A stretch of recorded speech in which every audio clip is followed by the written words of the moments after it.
Hello! Bienvenue sur Entrepreneur Crossing, un petit îlot de liberté pour les femmes qui veulent comprendre, expérimenter et trouver l'inspiration pour vivre leur meilleure vie d'entrepreneur.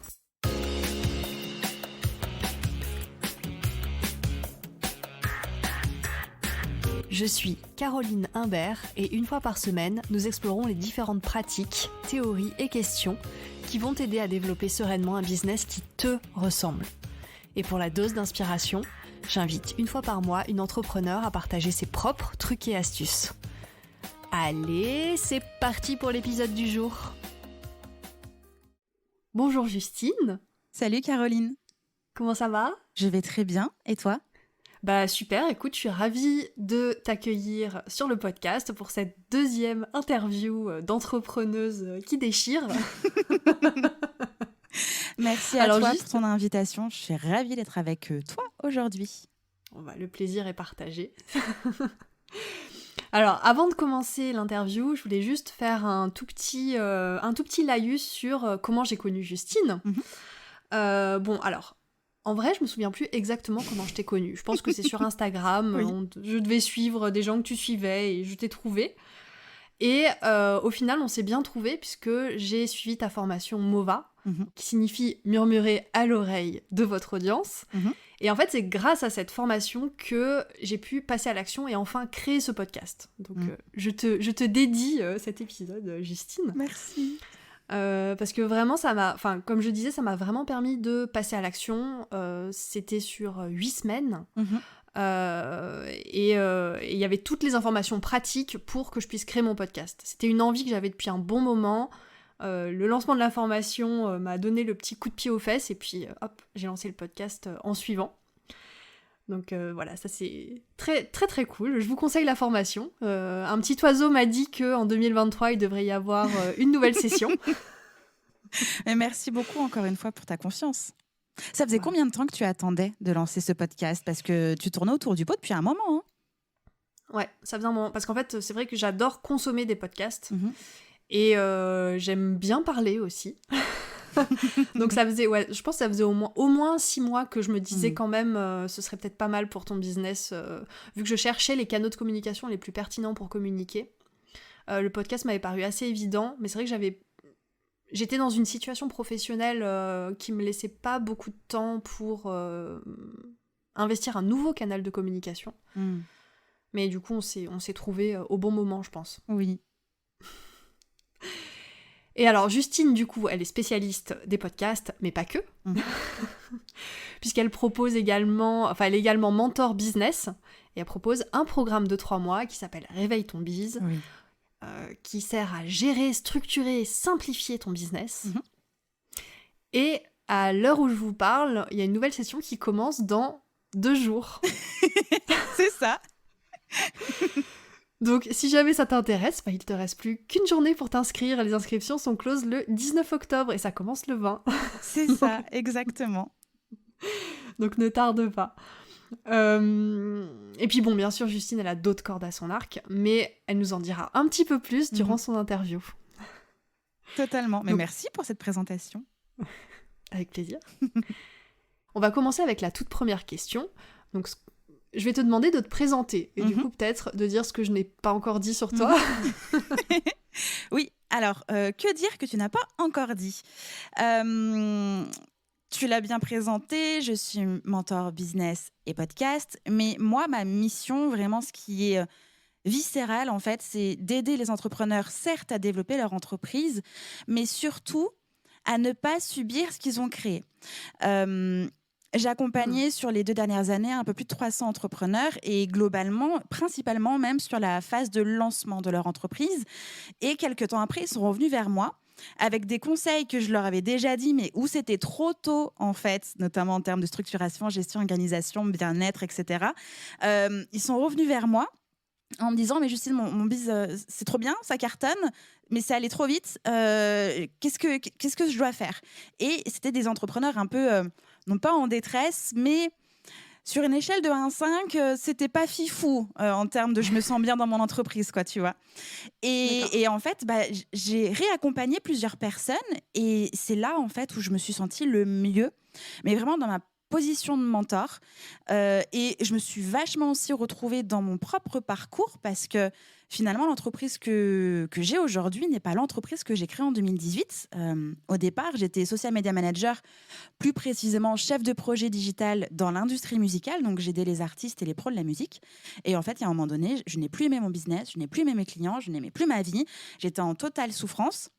Il a fallu que je fasse des choix. Il a fallu que j'arrête des choses et que je pivote. Et en fait, c'est à chaque fois, entre guillemets, la même chose dans mon entreprise où je fais en sorte d'adapter, d'avancer, de supprimer, d'ajuster pour qu'à chaque fois, en fait, mon entreprise me corresponde, dans laquelle où je dois me sentir bien, ou que je ne dois surtout pas être mon pire patron, ma pire salariée, ma pire ennemie, en fait. Et c'est comme ça, en fait, que j'ai créé mes accompagnements et surtout le programme Réveille ton Biz, où j'aide vraiment les entrepreneurs à passer d'un business un peu chaotique à une entreprise simple, structurée, rentable, dans laquelle où on retrouve du temps pour faire des choses qui nous plaisent, tu vois.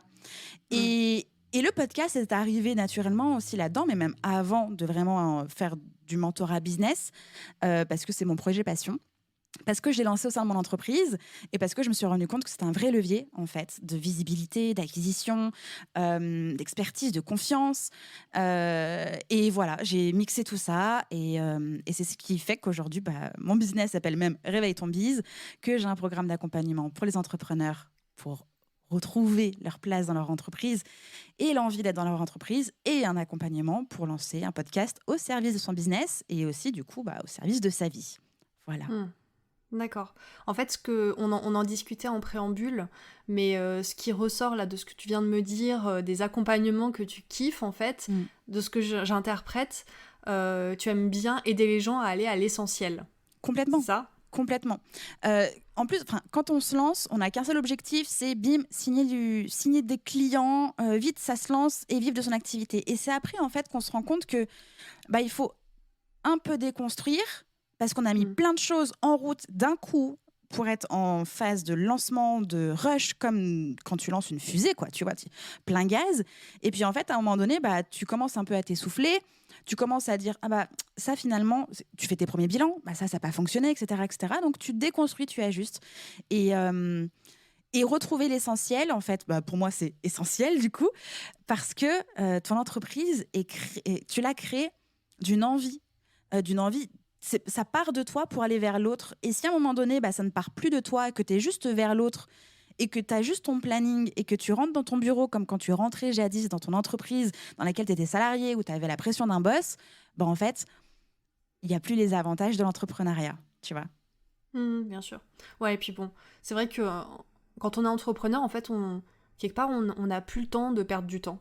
Mais oui. De faire des choses qui ne nous plaisent pas, sinon on ne serait pas entrepreneur, effectivement. C'est ça. Alors je passe à une question que j'affectionne particulièrement dans mes interviews, c'est le portrait chinois. Alors je t'ai envoyé une liste d'éléments, parmi lesquels tu pouvais en sélectionner 5, et donc tu vas me dire, si tu étais tel élément, tu serais... Pour qu'on te connaisse un petit peu mieux. Ok. Alors, tu m'as proposé plusieurs choses et donc j'en ai choisi 5. Et la première, si j'étais un jeu, je serais les Sims. Parce qu'en fait, j'adore jouer aux Sims dans l'idée que rien n'est impossible, que tout est à imaginer et à construire. Et qu'en fait, on peut aussi déconstruire, déplacer sa maison, rencontrer des nouveaux gens, etc. etc. Donc, j'aime cette possibilité infinie que permet en fait de faire les Sims. Alors effectivement, tu as des petits raccourcis, des petits cheat codes, genre Simflouz pour être méga riche d'un coup. Du coup, la vie est plus simple, j'avoue. Et des fois, dans la vraie, t'es là genre, je peux pas taper mon code quelque part, là, ça marche pas. Nul. Ou planter un petit arbre à Simflouz. Exactement, aussi, tu vois. Mais ouais, si j'étais un jeu, je serais celui-ci. Ah, j'aime beaucoup les Sims aussi. Moi, j'aurais vraiment aimé, quand je travaillais dans les jeux vidéo, bosser au développement des Sims, parce que je trouve que l'équipe de développement a vraiment eu des idées extra et j'aurais adoré imaginer justement toutes ces idées, toutes ces carrières, toutes ces interactions. Mais totalement. Et avec les extensions, moi, l'extension que j'utilise le plus et sur laquelle je joue actuellement, c'est celle avec les sorciers, les gens bizarres, etc. Tu vois. Et du coup, tu peux avoir des missions, genre devenir agent secret pour percer le mystère de telle ville, etc. Aller parler. Enfin, moi, j'adore ça. Enquêter en plus. Enfin, non, c'est trop bien. Ah, trop bien. Je pourrais y passer des journées. Oui, moi aussi. Ok. La deuxième chose, si j'étais un plat, eh bien, je serais des lasagnes à la bolognaise, mais végétarien. Alors déjà parce que j'adore ce plat, c'est mes origines, c'est la convivialité, c'est la générosité, c'est la famille, mais c'est aussi le plat préféré de mon chéri et moi-même, et c'est aussi le plat sur lequel on a fait un pacte il y a 15 ans, où quand on était adolescent, on s'est dit peu importe où est-ce qu'on sera dans le monde, on se retrouvera dans 10 ans et on mangera des lasagnes. Ce qui fait que chaque année, pour nos années d'amoureux, et ben en fait on se fait des lasagnes aux chandelles. Ah, c'est trop mignon. C'est un peu Belle et le Clochard version lasagne, quoi. C'est ça. Alors avant c'était des lasagnes au bœuf, mais je ne mange plus de viande depuis déjà quelques années. Et du coup, j'ai pas perdu mes habitudes alimentaires et culinaires. Et du coup, j'ai adapté l'essentiel de mes recettes en version végétarienne, notamment celle-ci.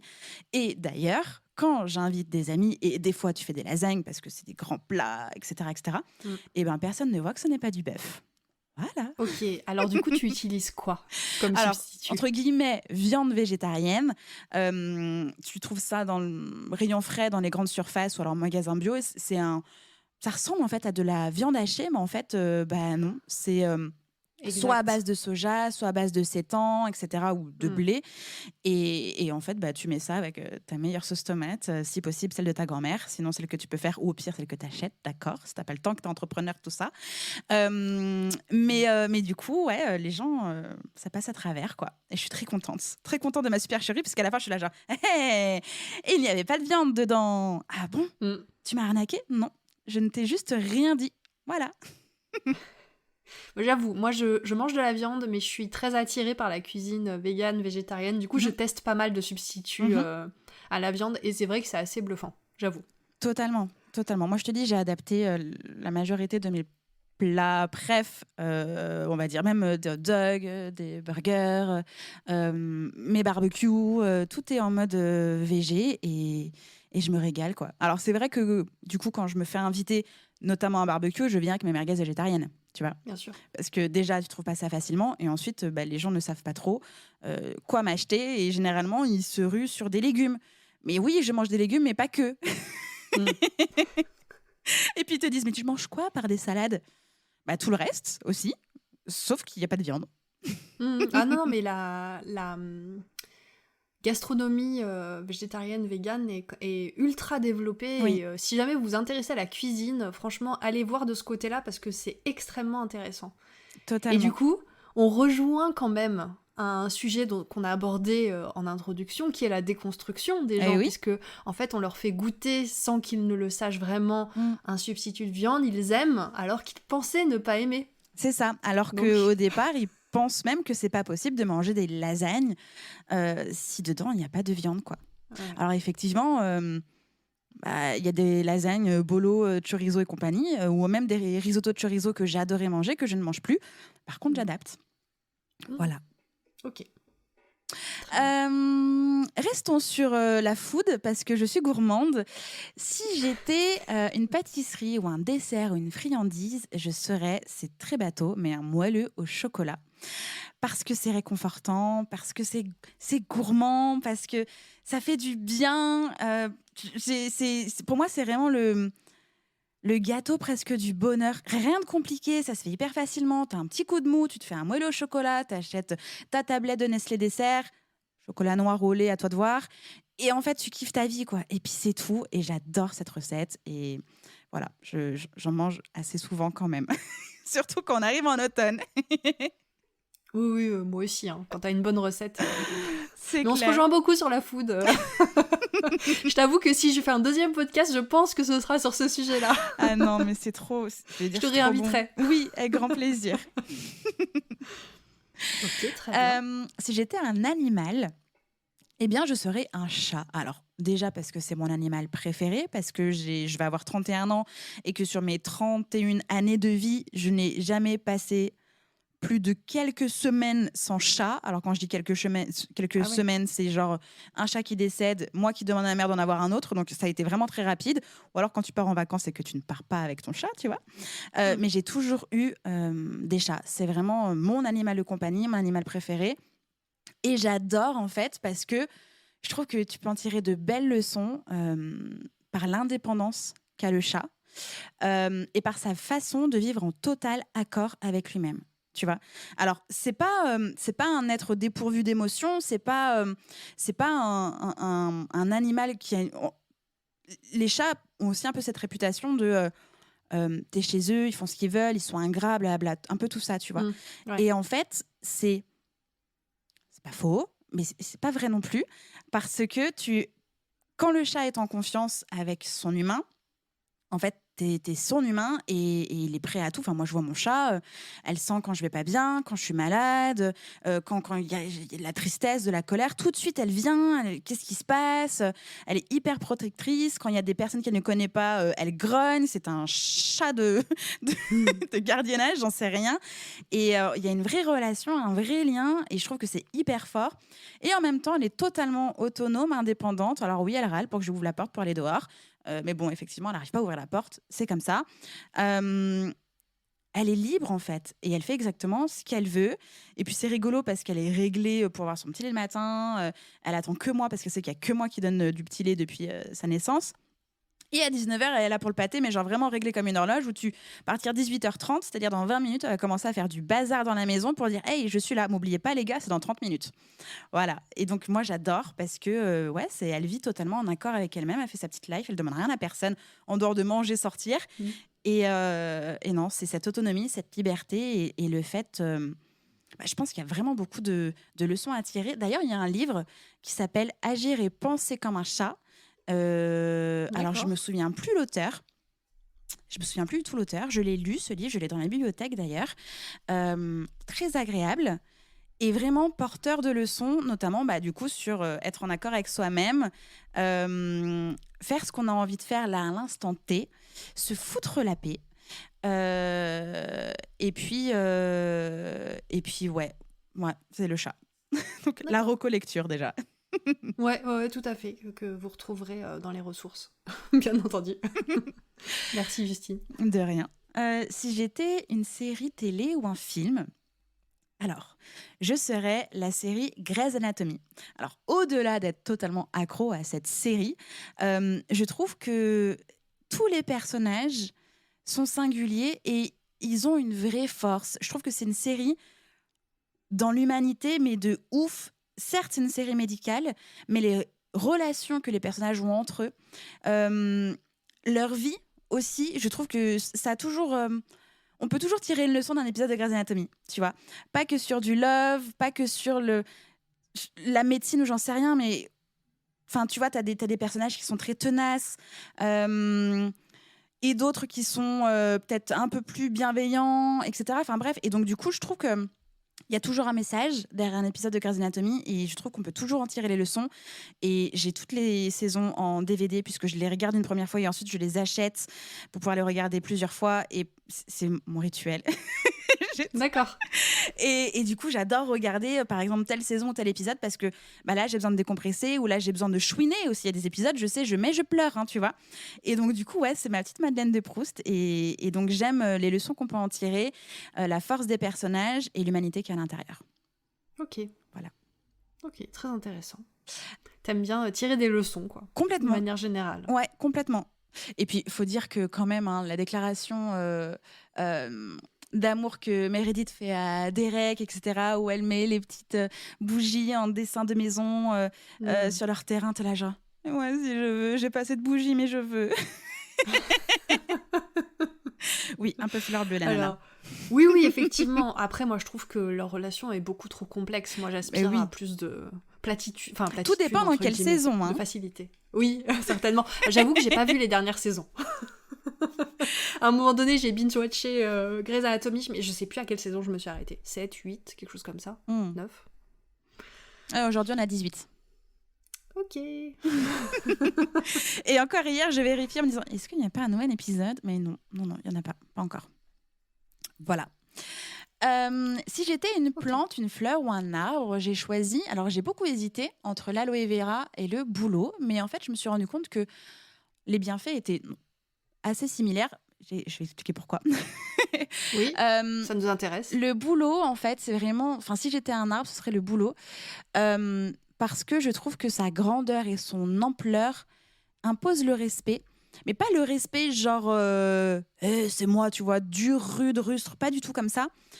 C'est un arbre qui peut être très grand et qui est imposant par la superficie que peuvent avoir ses branches. Mais en fait, après, c'est plein de petites branches qui retombent un peu comme grand-mère feuillage, tu vois. Enfin, ça peut vraiment être comme ça. Et je trouve que à l'intérieur ou dessous un bouleau, tu retrouves l'immensité de la nature, le respect de cette dame nature-là. Et en fait, je trouve que moi, c'est mon safe place, tu vois. Moi, j'ai mon hamac sous mon boulot dans mon jardin et j'adore être dessous parce que c'est ouais, je sais pas, une sorte de connexion où le vivant était petit et cet arbre est grand, mais je sais pas, je trouve que c'est un endroit où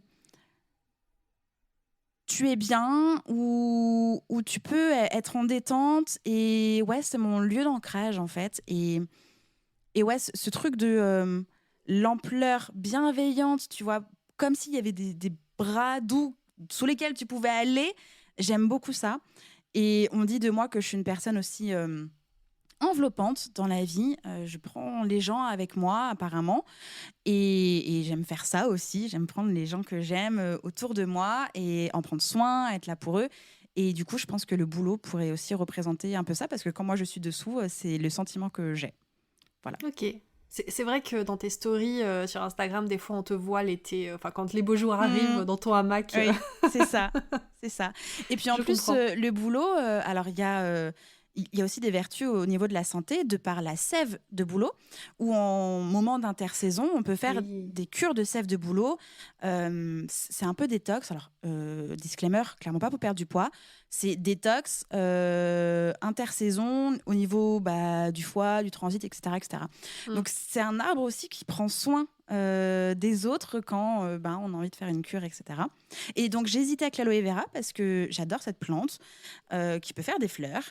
Et parce qu'en plus, il y a des vraies vertus et des vrais bienfaits de fou. C'est-à-dire que moi, je me soigne uniquement à l'aloe vera, presque. Alors, bon, en dehors de quand tu dois prendre des médicaments, mais un bobo, une piqûre, un coup de soleil, sur mon corps, mon visage, c'est de l'aloe vera. Enfin, voilà. Et donc, du coup, j'ai une belle plante et je me sers avec parcimonie parce qu'à chaque fois, je suis là genre, pardon, je te prends un peu de... Oui, parce que vu que j'en prends soin de ma plante, j'ai du mal à lui prendre des trucs. Mais voilà, c'est l'aloe vera parce que je trouve que c'est beau, il n'y a pas besoin de trop d'entretien. C'est pas une plante compliquée. Je suis pas une personne compliquée dans la vraie vie. Je prends soin des gens, elle prend soin de moi, etc., etc. Voilà. Belle analogie. Ok. Ouais, j'avoue, moi, l'aloe vera, j'utilise beaucoup sur ma peau, sur le visage. Et effectivement, quand j'ai une brûlure ou quoi, mais c'est quotidien. Quotidiennement, j'applique de l'aloe vera sur ma peau parce que c'est vraiment pouvoir hydratant, cicatrisant. Ouais, repulpant, tout ça. Totalement. Ouais. Ok. Ben, merci pour ce petit portrait chinois qui nous en apprend beaucoup sur toi, au final. Et on va passer à la suite. Alors, aujourd'hui, du coup, tu as lancé un business de formation et d'accompagnement dans la création de podcasts, dans le développement business. Tu intègres aussi une note de design humain dans tes formations et dans ce que tu proposes. Est-ce que tu peux nous parler un petit peu du parcours qui t'a amené à cet endroit ? Alors, tu en as déjà un tout petit peu parlé. Si tu veux compléter. Oui. Alors, je dis tout le temps aux personnes que j'accompagne, aux personnes qui me connaissent d'un peu plus près, que je ne peux rien faire avec les gens si ce n'est pas déjà testé, transpiré, stressé et approuvé par moi-même. Et notamment au niveau du design humain, où au départ, j'ai rejoint la formation de Arzu, de Dis-moi ton design, qui était donc une formation sur 1 an, voire un peu plus d'1 an. pour moi, non pas pour utiliser cet outil avec mes clients et mes clientes, non pas pour transmettre, etc. C'était pour moi à un moment où dans mon entreprise et dans ma vie, je me sentais pas bien, je trouvais pas ma place, je savais pas quoi faire, je me comparais vachement aux autres, je me sous-estimais aussi, j'étais très dans oui mais pourquoi eux et pas moi, tu vois? Et du coup je vais faire comme eux et pourquoi ça marche pas chez moi, tu vois? Et du coup, je me rendais bien compte qu'il y avait un truc qui clochait et en fait, c'était entre guillemets moi qui clochais et de ce que j'étais en train de faire. Et donc, j'ai voulu en apprendre plus sur moi-même. Et du coup, cette formation a fait que il y a une sorte de réalignement. Et j'ai aussi réaligné mon entreprise. Et voilà, donc c'est pour ça que j'ai ajouté du Human Design dans certains de mes accompagnements, donc notamment dans Réveille ton Biz, ou alors simplement avec le manuel HDN Biz que je fais, donc qui est un manuel PDF et audio que je crée pour la personne qui a envie d'avoir sa lecture approfondie. Et à travers ce manuel-là, je réponds à une problématique business parce que moi, c'est ce que je fais en fait.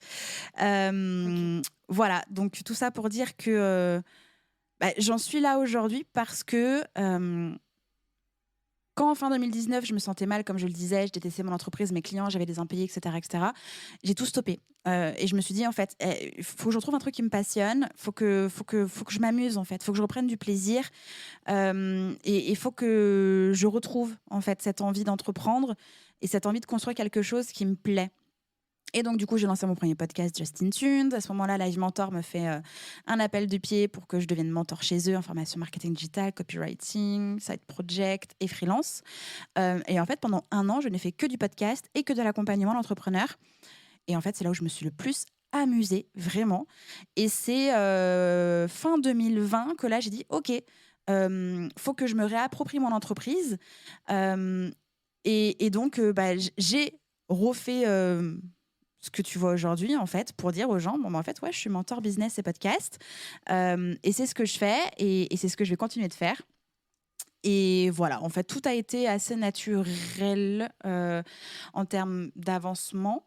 Et en fait, voilà, tout ce que je fais avec les entrepreneurs que j'accompagne, c'est forcément parce qu'avant, j'ai pu éprouver, essayer, apprendre quelque chose pour pouvoir le transmettre. Et c'est pour ça que je me sens bien dans cette peau de mentor.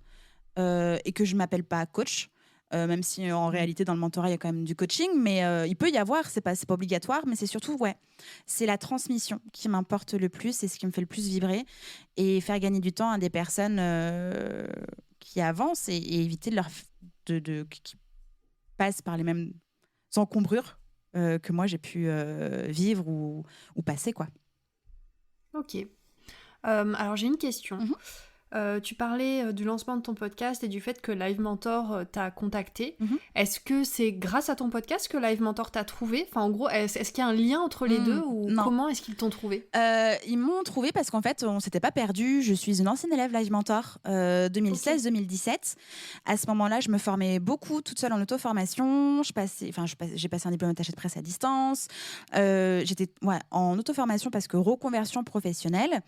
Je voulais plus être salariée, j'avais pas trop quoi faire et du coup là j'étais vraiment je prenais à fond dans mon cerveau, je testais plein de choses, j'avais pas encore lancé mon business, je savais que je voulais me lancer, je savais pas trop faire quoi, donc en fait j'apprenais plein de choses pour tester chez des gens et savoir à quel point je peux aider et surtout à quel point moi je peux me sentir bien là-dedans. Et donc en fait c'est en été 2017 que j'ai suivi la formation freelance pour lancer ma propre entreprise parce qu'il me restait 6 mois de chômage. Et que à un moment donné il faut y aller quoi, tu manges pas de l'air et de la reconnaissance et donc voilà, il faut payer ton loyer et du coup j'ai rejoint cette formation là et donc j'ai lancé mon entreprise et puis derrière j'ai fait la formation copywriting pour m'aider à mieux communiquer sur mon site, dans mon business, etc. Et puis voilà, on s'est pas perdu de vue. J'ai participé à plusieurs trucs Live Mentor, j'ai intervenu plusieurs fois pour eux. Et puis voilà, ils étaient en recherche de mentors, j'étais dans le coin et mon parcours a fait que du coup j'avais quand même de l'expérience dans l'entrepreneuriat et j'avais suivi ces formations là, donc go mentorer. Ok, d'accord, c'est très clair. Et du coup, j'ai une autre question aussi par rapport à ce que tu disais. Tu distingues mentor et coach. Alors du coup, c'est quoi la différence pour toi? Alors, c'est vraiment ma vision des choses. Pour moi, le mentor est une personne qui est là pour regarder avec toi les choses, certes. C'est un peu le conseiller. On réfléchit ensemble. En tout cas, c'est vraiment la posture. Moi, je dis aux personnes que j'accompagne, je deviens ta business pote, en fait. On travaille ensemble. Mais c'est moi, ma posture. Demande à un ou une autre mentor, ce sera sans doute différent.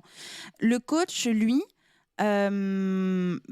souvent, il a une formation de coach. Alors, certes, je me suis formée sur la posture de l'accompagnant, etc.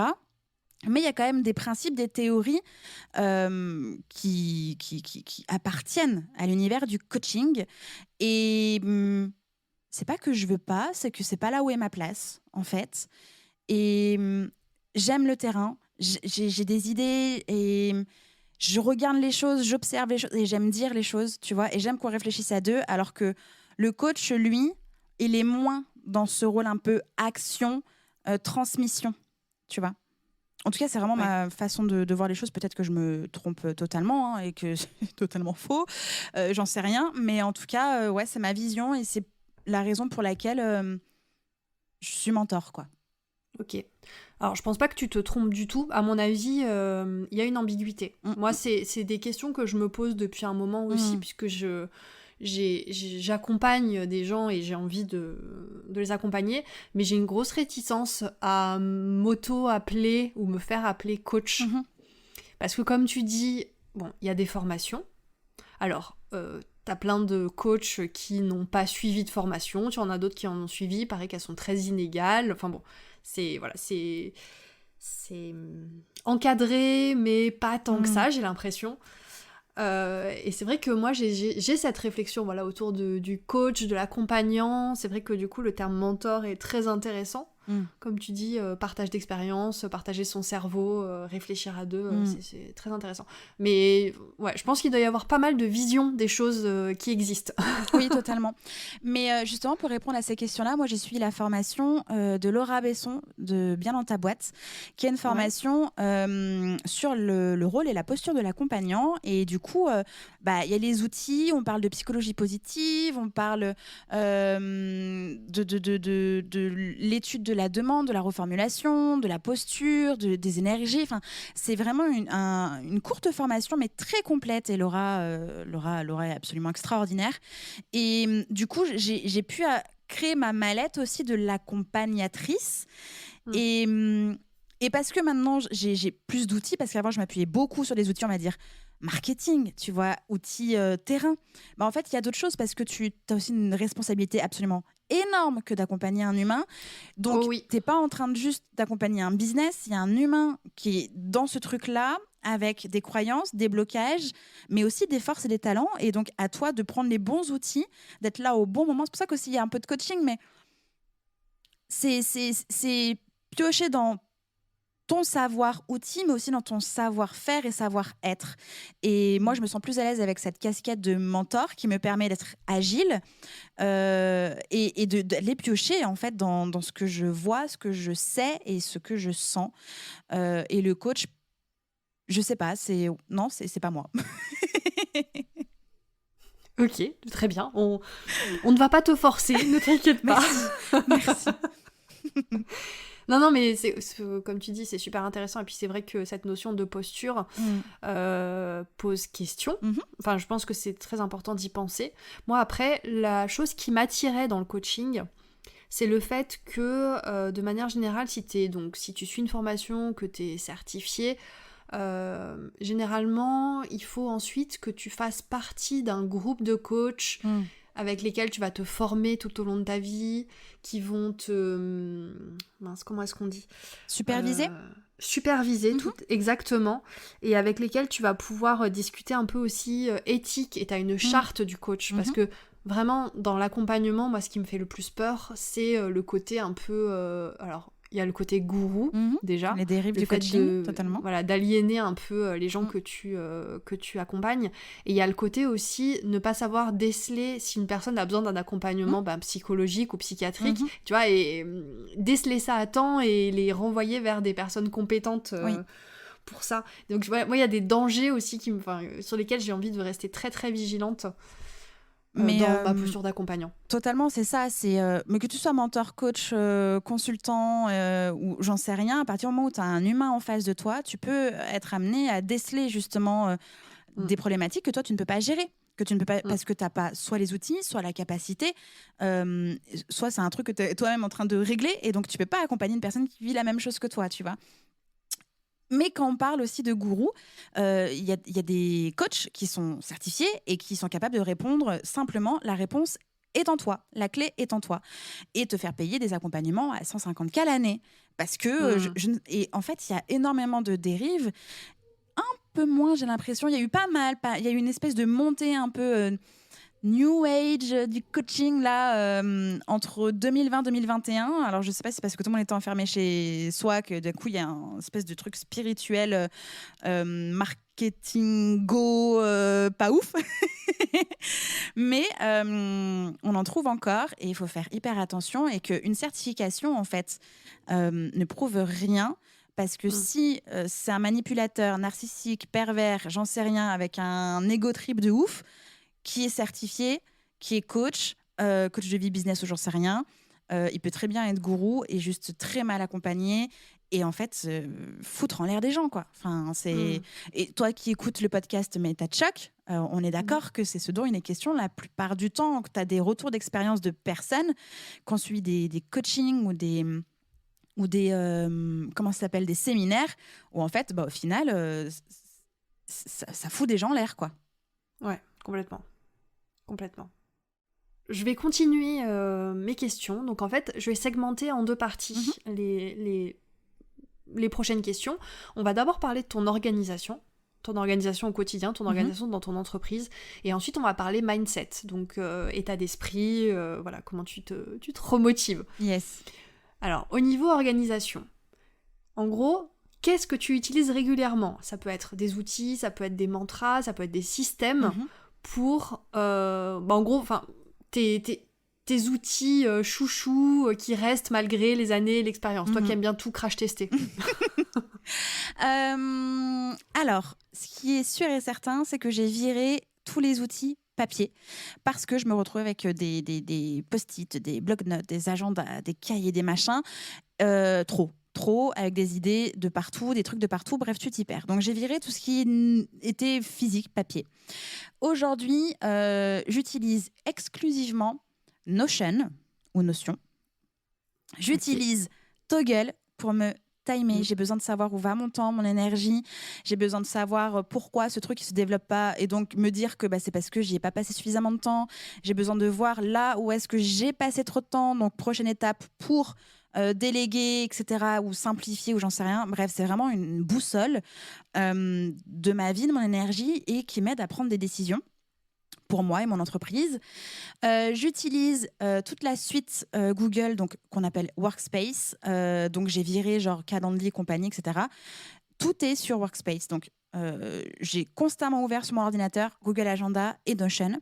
Google Agenda parce qu'en fait, c'est là où il y a mes blocs avec mes gros temps, tu vois, en fonction de la journée, en fonction même de l'heure de la journée. Et en fait, Notion parce que j'ai ma to-do qui est associée à ce bloc de temps. Voilà. Drive dans son ensemble, donc majoritairement Google Doc et Google Sheet parce que je ne fais pas de présentation PowerPoint. Donc voilà. Et quoi d'autre je dirais que c'est déjà pas mal. Parce qu'en fait, même la boîte mail, où il y a Julie et Aglaé qui sont aussi dans cette boîte mail-là, on utilise Gmail et chacune a sa justine@justinearma.com, etc. Donc, on a nos libellés, on a nos dossiers, etc. Donc, tout se fait dessus. Donc, tu vois, j'ai viré Calendly qui coûtait de l'argent alors que maintenant, tu prends rendez-vous directement dans mon Google Agenda qui est optimisé pour prendre des rendez-vous pour, je sais pas, faire un point sur ton business, par exemple, ou réserver un rendez-vous podcast. D'accord. Spark qui coûtait de l'argent, etc., etc. Parce que plus tu as de gens, plus tu dois mettre de l'argent dans ton forfait, etc. Pareil, viré. Donc en fait, Workspace a permis de simplifier mes outils et de baisser mes dépenses. D'accord. Et donc du coup, le fait de virer Calendly et d'utiliser Google Agenda, ça c'est quelque chose que tu peux faire avec un compte gratuit ou alors est-ce qu'il faut forcément que tu aies un compte payant Workspace? Je pourrais pas répondre à cette question, je sais pas, parce que moi, vu que de toute manière, il fallait qu'on ait une boîte mail pour 3, on est passé directement à la suite Workspace pour pouvoir faire ça. Mais tu vois, par exemple, pour le podcast, j'ai encore mon Zoom. Parce que Google Meet, comme on l'a vu toi et moi, c'est pas du tout optimisé pour. Donc il y a encore des outils et c'est dommage d'avoir encore trop d'outils pour juste un truc. Mais bon, j'ai bon espoir qu'à un moment donné, on puisse vraiment tout centraliser. Ok. Bon, moi, de toute façon, je te rejoins totalement. J'utilise Notion, j'utilise Toggle pour traquer mon temps. Alors, pour l'instant, c'est principalement pour mon client, pour savoir exactement sur quel projet je passe du temps. J'ai du mal à me l'appliquer à moi-même, mais je pense que je vais bientôt sauter de pas. Mais moi, il y a tout. Tout. Sauf les moments pause bien-être. Où là, pour le coup... Alors, des fois, je me dis, mais il faudrait quand même que je sache combien de temps je prends soin de moi, etc. Mais en fait, quand je coupe, tu vois, quand je vais lire ou quand je vais faire les trucs, je suis pas là à avoir envie de me timer. J'ai envie de passer mon moment, tu vois. Ouais. Donc, et j'en discutais justement avec Stéphanie de J'aime la paperasse en lui demandant, mais toi, tu te times aussi quand tu prends soin de toi? Elle me dit, non, dans ces cas-là, tu te fliques de partout, quoi.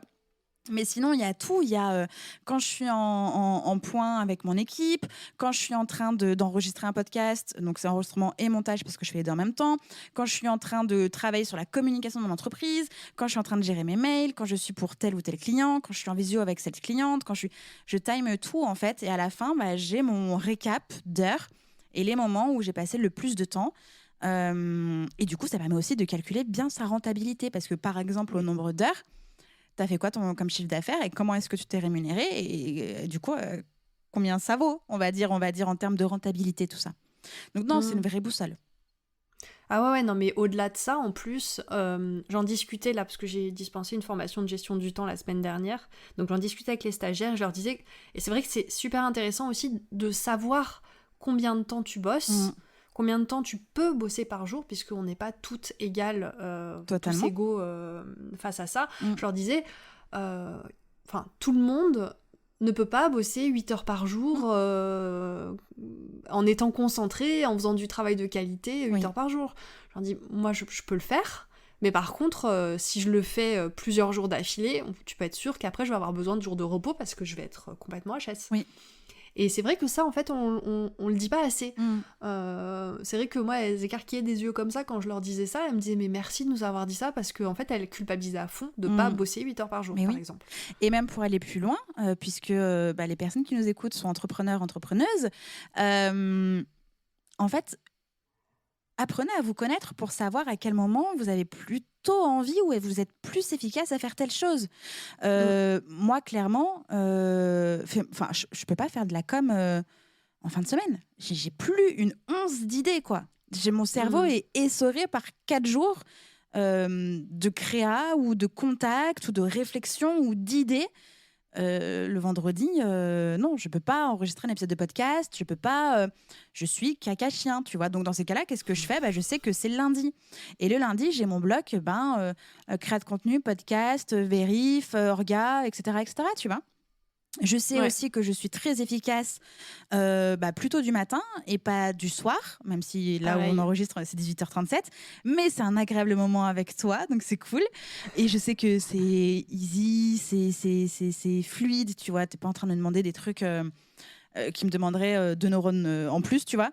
Mais du coup, pareil, tu peux être sûr que tout ce qui va être productivité, efficacité et création, c'est le matin. Et j'adore me lever tôt le matin pour avoir ce temps. Je suis un peu diesel. Moi, j'ai besoin d'un temps de démarrage, mais à 10h, mais jusqu'à 13h30, 14h, c'est l'autoroute au taquet. Par contre, après, il n'y a plus personne. Donc après, je me mets des choses beaucoup plus simples Je vais pas mentorer une personne en plein milieu de l'après-midi. Mon cerveau, ou alors il faut que j'aille au café à fond, quoi, tu vois, ou faire une petite sieste juste avant, parce que je sais que je suis pas autant efficace que le matin. Donc Mm. d'apprendre à se connaître, en fait. Donc là, on peut parler de chronotype, hein, globalement. C'est savoir à Ouais. quel moment dans la journée on est le plus efficace, productif, créatif, etc. Et puis là où ça aussi, je trouve c'est important de connaître son design, c'est que du coup, on sait où est-ce qu'on a une jauge énergétique, à quel endroit elle est aussi.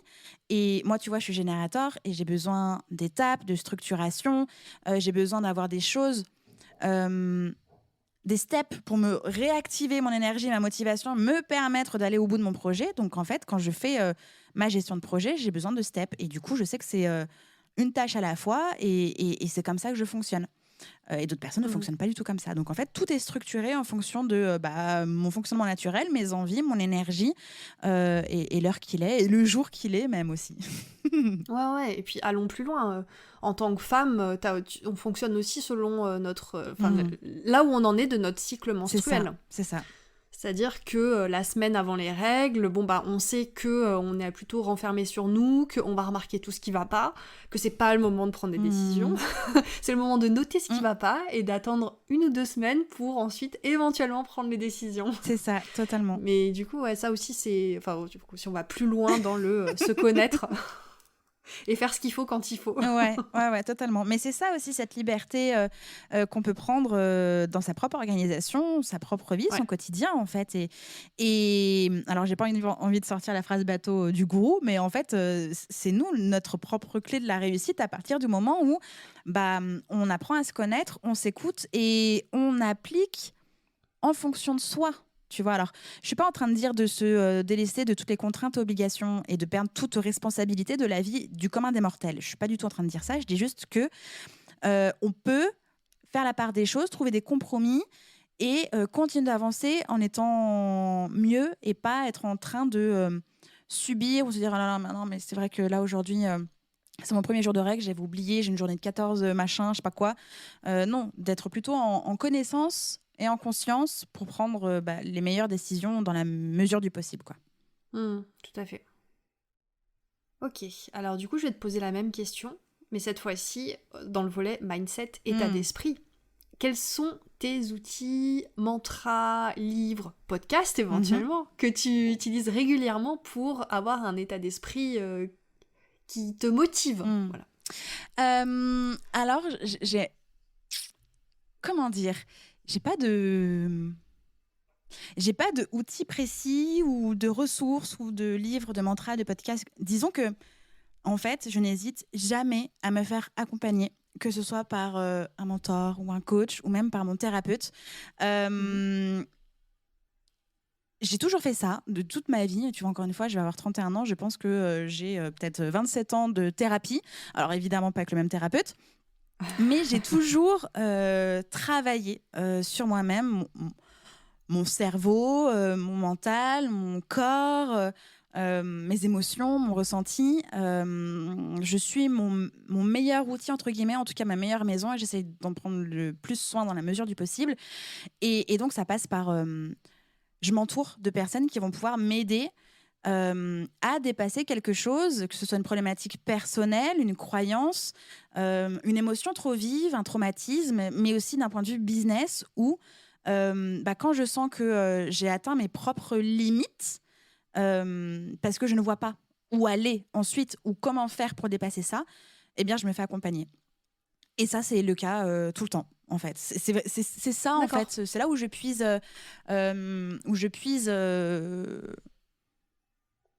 j'ai pas envie de dire ma ténacité, parce que non, je pense que c'est parce que je suis tenace que je décide de me faire accompagner. Mais ouais, c'est là où j'apprends le plus de choses et c'est là où en fait je bosse mon mindset, parce que je sors de ma tête, je sors de mon mental pour aller questionner et travailler sur ces questions qui peuvent me pourrir la vie, quoi. Voilà. Ok. Donc en fait, presque en permanence, t'es accompagnée, c'est ça que Totalement, tu nous dis? oui, totalement. Ok. Et ça me permet aussi de rebondir sur... tout à l'heure, on disait que les coachs se faisaient aussi superviser, mais quoi qu'il arrive, quand tu es accompagnant, c'est important d'avoir une personne avec laquelle tu dois discuter de cas, entre guillemets, qui ont été peut-être un peu plus difficiles. Ça fait partie aussi de sa posture de l'accompagnant. Et donc, du coup, alors oui, j'en parle avec d'autres, on va dire, amis mentors, où on se fait des débriefs, machin, on avance aussi là-dessus pour monter en compétences, expérience, expertise, tu vois.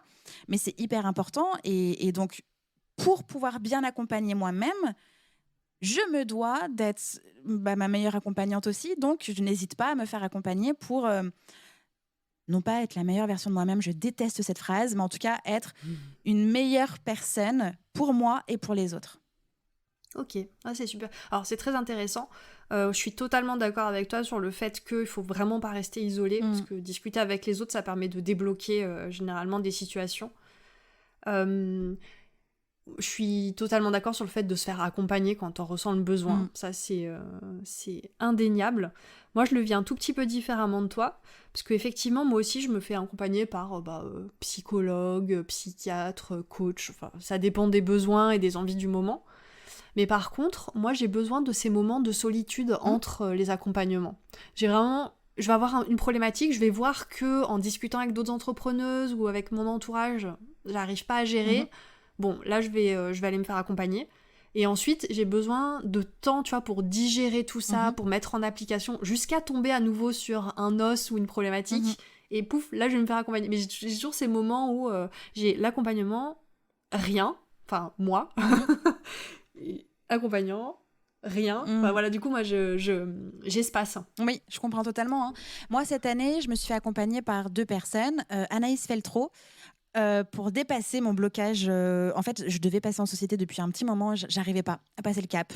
J'étais totalement bloquée par ce nouveau fonctionnement, la structuration, les finances, tout ce que ça pouvait impliquer.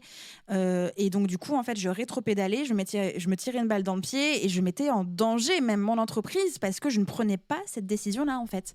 Et j'avais besoin du coup de pied de Anaïs et de ses feedbacks parce qu'elle est passée par là. Donc, donne-moi, donne-moi et on avance. Bien en sûr. Fait. Bien sûr. Ensuite, je me suis fait accompagner par Sonia Lerembourg. Alors, pour le coup, c'est parce que avec Julie, donc on travaille ensemble et c'est ma business manager.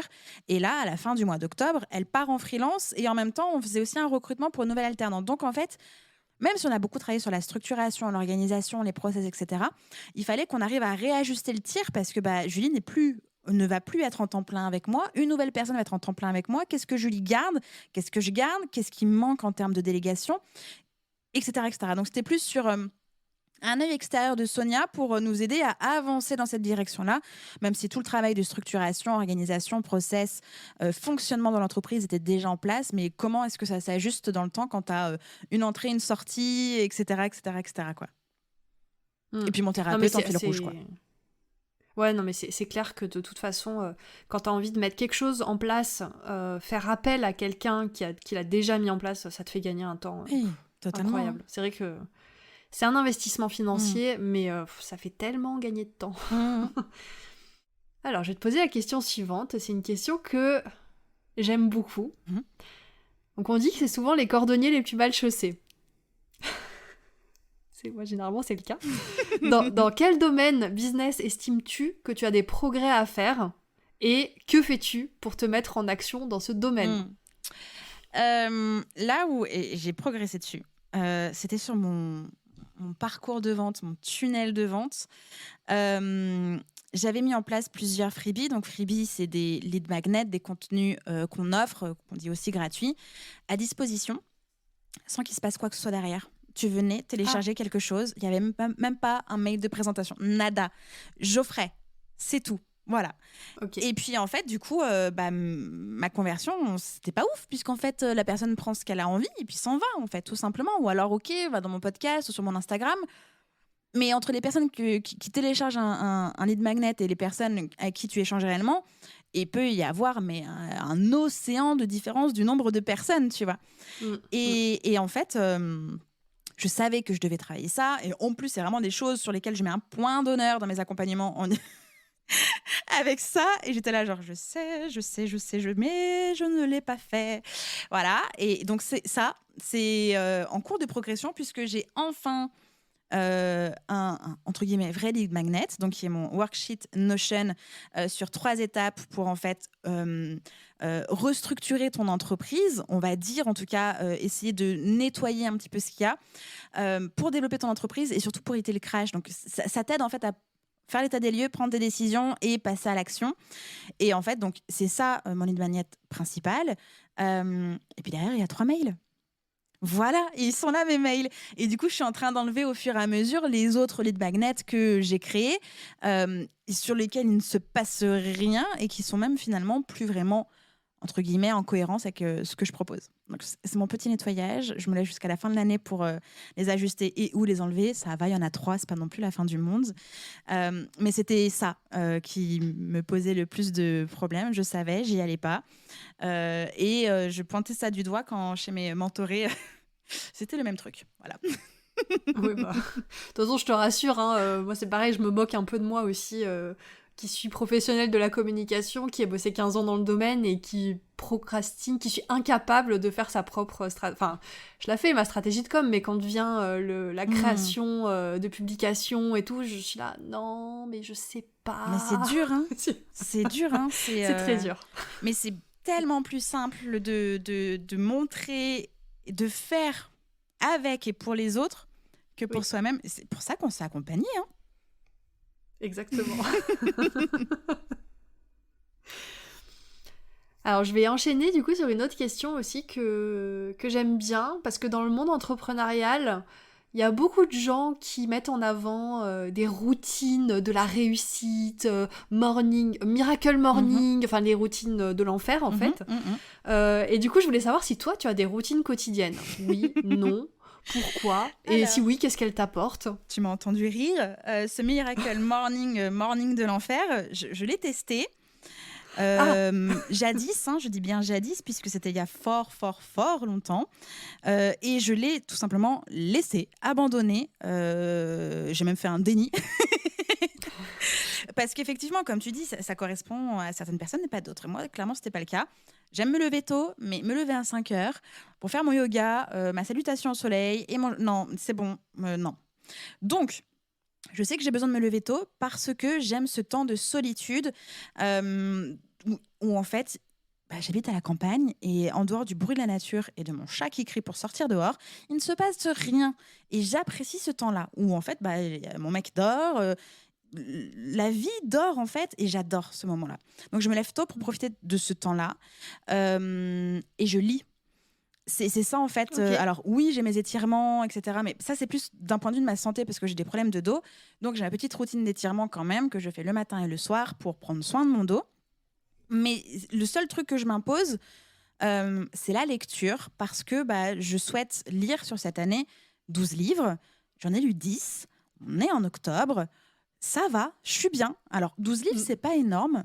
Surtout pour une littéraire où en fait je pouvais bouffer je ne sais combien de livres par semaine avant.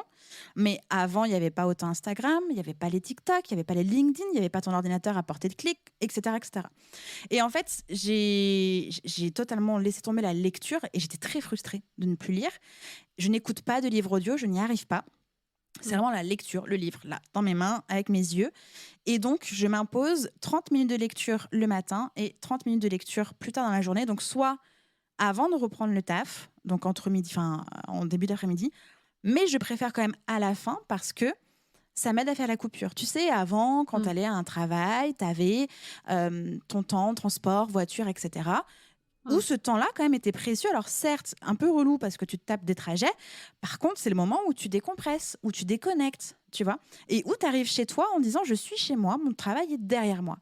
Quand tu travailles chez toi, qu'en fait, ton bureau est dans un endroit de la maison, au moment où tu passes ta porte, tu n'as pas ce temps de déconnexion. Donc, ces 30 minutes, j'en ai besoin pour ne plus être accroché aux diverses interactions que j'ai eues dans la journée, aux diverses zones de stress que j'ai pu avoir. J'ai besoin de ce temps de lecture et pas que des livres business. Là, je me suis acheté je ne sais combien de livres de Lise Bourbeau sur les blessures, sur la confiance, sur les croyances, sur plein de trucs. Oui. Absolument génial. Et donc, c'est pas business. Et puis des fois, je vais lire un roman, une biographie, voilà. Mais j'ai besoin de ce temps. 30 minutes, c'est pas grand-chose. Et même les premiers temps où je me suis remise à lire, 15 minutes, c'était hyper compliqué parce que comme tu es devant les écrans, tu perds en concentration et en attention quand ce n'est pas un écran.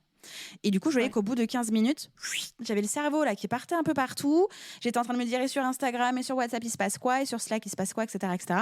Alors qu'en fait, j'arrivais plus à être dans mon livre. Donc, au départ, c'était 15 minutes et au fur et à mesure, maintenant, c'est 30 minutes. Voilà. Ok. Et du coup, ça fait longtemps que tu as mis en place cette routine ? Alors, je lisais déjà l'année dernière. L'année dernière, je crois que j'avais un objectif de 6 livres à l'année. Alors, quand je dis 6 livres, c'est en fait, finalement, tu en lis un peu plus parce que quand tu es en vacances, tu pars à la plage ou j'en sais rien, tu prends ton bouquin, etc. Mais c'est vraiment 6 livres dans le commun des mortels, le quotidien, tu vois. C'est, je veux vraiment avoir mon livre comme ton livre de chevet, que j'ai plus, en fait, parce que je ne lis plus quand je suis dans mon lit. Je me mets devant une série, non pas Grey's Anatomy, mon mec ne regarde pas Grey's Anatomy. On se met devant une autre série et on regarde ça ou un film, je ne lis plus. Et donc, du coup, je me suis forcée à mettre ces temps de lecture dans ma journée pour la commencer et la terminer. Donc, c'est vraiment depuis début de l'année, là, où j'ai vu que j'avais pu tenir, entre guillemets, 6 livres l'année dernière, sans pression, ça me faisait du bien, instaurer ça tranquillement. Et là, écoute, ça roule.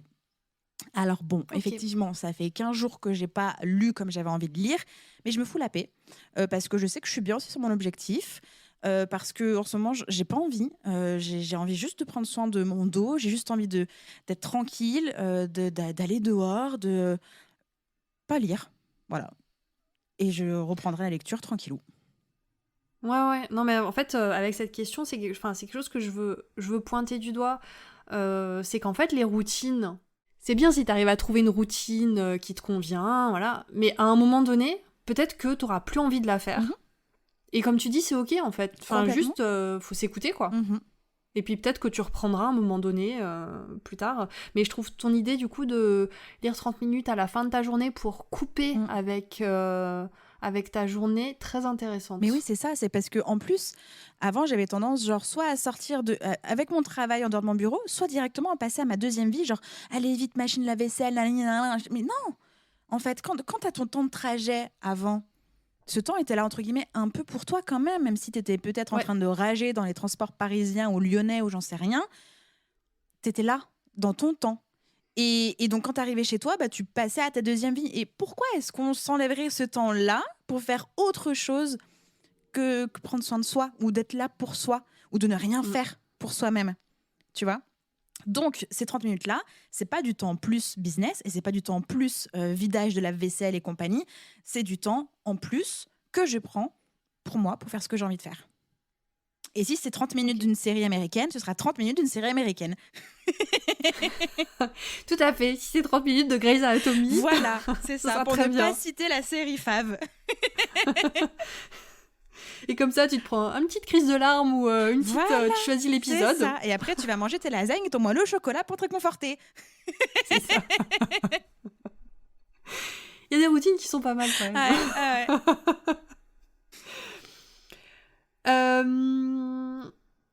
Alors, on va arriver sur les 2 dernières questions du podcast. S'il y a une question à laquelle tu aimerais que nos auditrices puissent réfléchir aujourd'hui, ce serait laquelle ? Moi, j'aime beaucoup poser des questions et réfléchir. Comment est-ce que vous vous sentez aujourd'hui dans votre entreprise, puisque, chère auditrice, vous êtes entrepreneuse, il me semble. Comment est-ce que vous vous sentez sur une échelle de 1 à 5 dans votre business aujourd'hui ? Et selon vous, du coup, pour pouvoir du coup réfléchir et aussi un peu passer à l'action, selon vous, que pouvez-vous faire immédiatement pour vous sentir mieux ? Ça, c'est un peu ma question quotidienne. Hein. Enfin, en tout cas, quand je sens qu'il y a un point de blocage, ok, j'en suis où là ? Sur mon échelle de bonheur. Ouais. Et du coup, qu'est-ce que je peux faire immédiatement ? Alors, pourquoi immédiatement ? Parce que sinon, on ne le fait jamais. Ok. Sinon, on est là, genre, après, on va se trouver des excuses où le mental va prendre le dessus de oui, mais non, là, tu peux pas parce que du coup, ton client, il va te juger. Et puis, du coup, là, non, là, maintenant, tout de suite, qu'est-ce que je peux faire? Si c'est aller dehors prendre l'air, c'est aller dehors prendre l'air. Ou si c'est, en fait, envoyer ce mail à ce client relou qui nous tanne depuis 6 mois, c'est maintenant, en fait. C'est maintenant. Qu'est-ce que je peux faire immédiatement pour me sentir mieux? Ok, dernière question. Est-ce que tu as 2 outils ou ressources que tu adores et que tu veux conseiller aux entrepreneuses qui nous écoutent? Alors, conseil lecture, du coup. Mais 2, c'est très compliqué. 2, c'est très compliqué. Je dirais, alors, en premier, le livre de Pierre Dron que je te montre à toi. Donc, il s'appelle Remarquable. Hop là, tu le vois? Oui. Oui, je le Réussir. vois, ouais. Du coup, le titre, c'est Réussir en créant une marque unique, durable et rentable. Ça a été mon livre coup de cœur de cette année. Je connais Pierre Dron depuis un moment et on échangeait. Et du coup, il m'a proposé de faire un épisode de podcast sur son livre et lui-même. Je lui ai dit, mais il faut que je lise ton livre. Et du coup, il m'a envoyé son livre. Enfin, son éditeur a envoyé le livre. Mais entre-temps, ça arrivait, c'était trop long, donc je me suis acheté le livre. Et en fait, j'étais en vacances. Et je m'attendais clairement pas à ça. J'étais en vacances en Espagne. Et j'ai lu le livre. Et ça a été ouf parce que j'ai dû aller m'acheter d'urgence un carnet. Alors depuis tout à l'heure j'ai dit non mais je prends pas le truc papier machin. Mais du coup à la plage j'allais pas prendre mon ordi, j'avais pas mon téléphone, rien, je ne pouvais pas prendre de notes. Et en fait son livre m'a remué le cerveau mais sévère mais hyper positif. Je suis allée d'urgence m'acheter un stylo, un carnet de notes et du coup j'ai commencé à griffonner sur ma serviette etc. Et je l'ai relu juste après pour pouvoir passer à l'action. Parce que dans son livre, en fait, il y a aussi des exercices, il y a des choses. Enfin, moi, j'ai trouvé hyper puissant, simple, hyper agréable. Je lui ai même dit, j'ai eu l'impression que tu étais mon pocket coach, quoi. Tu étais là dans ma poche, pas loin, à 2 pouces d'une page, et c'était trop bien. Donc, je recommande fortement ce livre. J'ai enregistré l'épisode avec Pierre Dron. Il est sorti début septembre, je sais plus quand. Peut-être le 6 ou je sais plus. Je crois que c'est le premier épisode de la rentrée en septembre où on parle de ce livre, où je fais aussi mes retours et comment j'ai tout ce que ça a fait pour moi, chez moi, tout ça. Donc je le recommande vraiment. Je te dis, j'ai lu 2 fois en une semaine, 10 jours d'écart, quoi. Vraiment. D'accord. Je connaissais pas du tout, mais du coup tu as piqué ma curiosité. Et bah, Je il est mettrai absolument génial. les références dans les ressources. Et puis pour le deuxième, oh là là. Est-ce que j'ai le droit de faire une petite pirouette en disant qu'il faut commencer avec ce livre et terminer par un autre, et puis 2 autres en même temps? Oui, bien sûr, vas-y. Ici, on adore les ressources, donc vas-y. Eh ben, celui-ci, The One Thing, dont tu as déjà parlé plusieurs fois. Et tu vois, regarde à quel point j'ai laissé des marque-pages de partout. Là, ah oui, voilà, parce qu'il y a des petits marque-pages absolument partout. Oui, parce que quand je lis notamment des livres business, je prends des notes sur mon iPad. Ensuite, je mets dans ma base de connaissances sur Notion. Et du coup, je laisse des trucs pour ma prise de notes, mais aussi pour aller rapidement à l'endroit où j'ai besoin. Voilà. Ok. Ensuite, je dirais sur mon ordonnance de lecture, ensuite on enchaîne avec Essentialisme de Greg McKeown. Mon anglais est naze, mais c'est lui. Donc Essentialisme. Ok. On continue avec celui-ci. Ensuite, on enchaîne sur la règle du x10. Donc, penser 10 fois plus grand pour passer de l'échec au succès de Grant Cardone. Et enfin, grande révélation aussi pour moi cette année, c'est le livre qui s'appelle Le Profit d'abord de Mike, dont je ne dirai pas le nom de famille parce que franchement, le pauvre, je pense que ses oreilles pourraient saigner. Michalovic. Voilà, à tes souhaits. Lui, c'était une recommandation de Sonia Lerambourg dans sa newsletter audio. Et j'ai été piquée parce que moi je suis dyscalculique, j'ai une allergie aux chiffres, j'ai pendant très longtemps eu très peur des chiffres et donc beaucoup fait l'autruche. Et en fait, ce livre-là, je l'ai adoré, je l'ai lu 2 fois aussi au mois d'août. Et c'est le système que je suis en train de mettre en place dans ma propre entreprise en termes de gestion, de compte et de profit.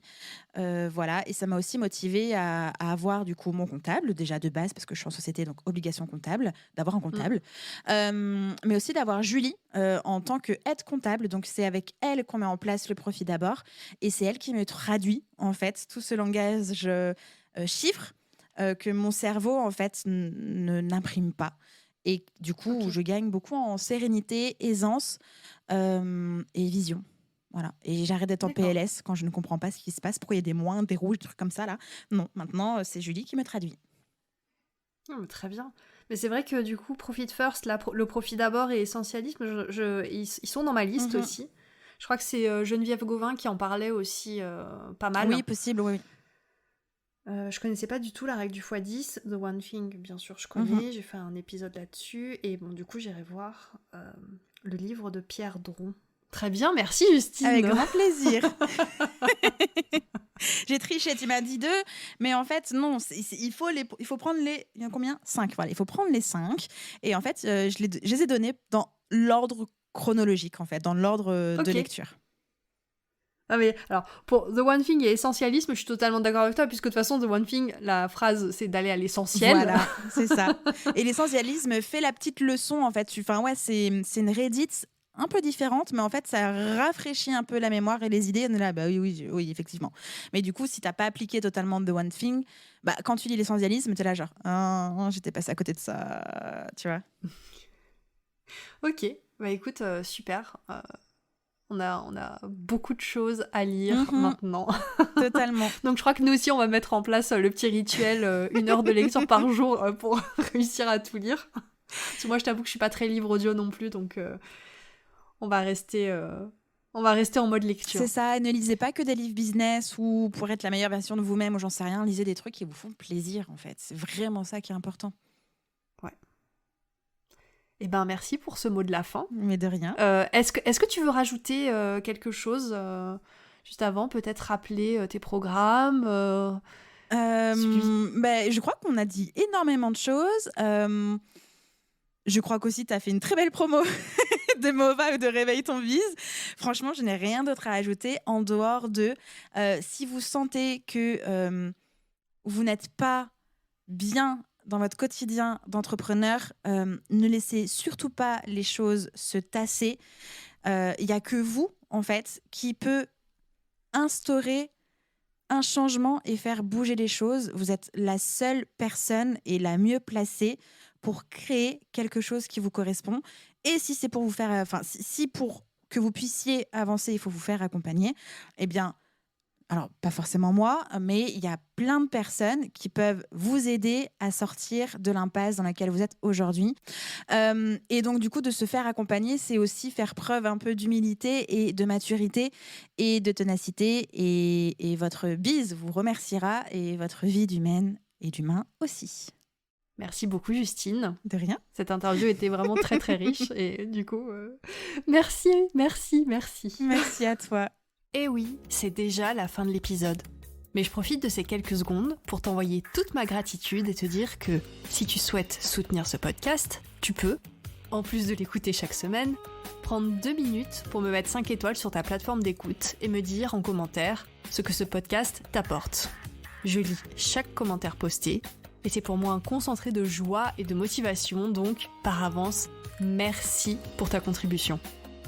Si tu es à la recherche des ressources citées dans l'épisode, tu peux les retrouver dans la description. J'ajoute un dernier mot pour te dire que si tu veux me contacter à propos du podcast ou pour me suggérer un sujet à traiter, tu peux m'envoyer un message sur Instagram ou par mail.